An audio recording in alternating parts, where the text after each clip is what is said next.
No one noticed when you stopped talking. Not when you stayed quiet, not when something hurt, not when you needed someone to ask, "Are you okay?" You learned something very early, that being loud didn't get you love, that needing too much pushed people away. So you became easy, low maintenance, invisible. And now, even as an adult, you walk into rooms and somehow feel like you're not really there. Like people see you but don't feel you. And the scariest part? You don't even know when you disappeared.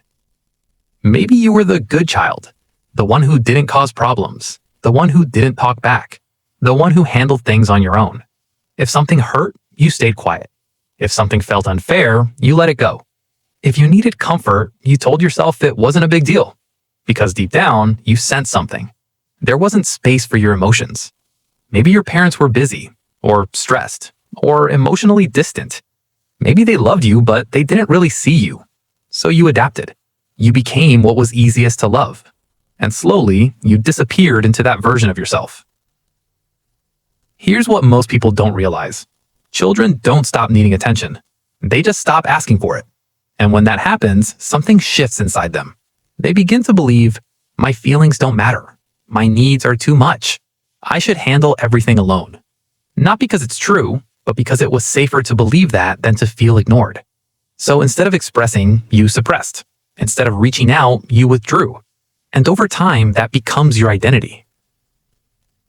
Pause for a second. Think about this honestly. When something bothers you today, do you talk about it? Or do you replay it in your head over and over, hoping it somehow resolves itself? As an adult, this doesn't just disappear, it evolves. You become the person who listens to everyone but never feels heard. The one who shows up for others but feels strangely alone. You might have friends, even close ones, but there's always this quiet distance. Like they know parts of you, but not the real you. Because the real you learned to stay hidden. In relationships, it gets even more complicated. You don't ask for much. You don't complain. You don't express needs clearly. At first, people like that about you. You seem calm, easy to be with, drama-free. But over time, something starts to break. You feel unseen, unappreciated, disconnected. And they're confused, because from their perspective, you never said anything was wrong. So they assume everything is fine. While inside, you're quietly fading. And here's the painful truth.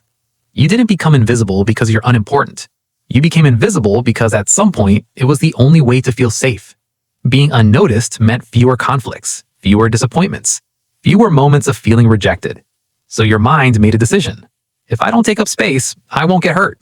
And it worked, but only back then. Now it's costing you something else. Connection. Because real connection requires something you were never taught. Being seen. Not the easy version of you. Not the quiet, agreeable version. The real one. The one with opinions, needs, feelings that don't always make sense.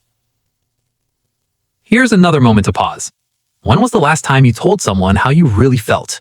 Without minimizing it. Not, I'm fine. Not, it's nothing. But the truth.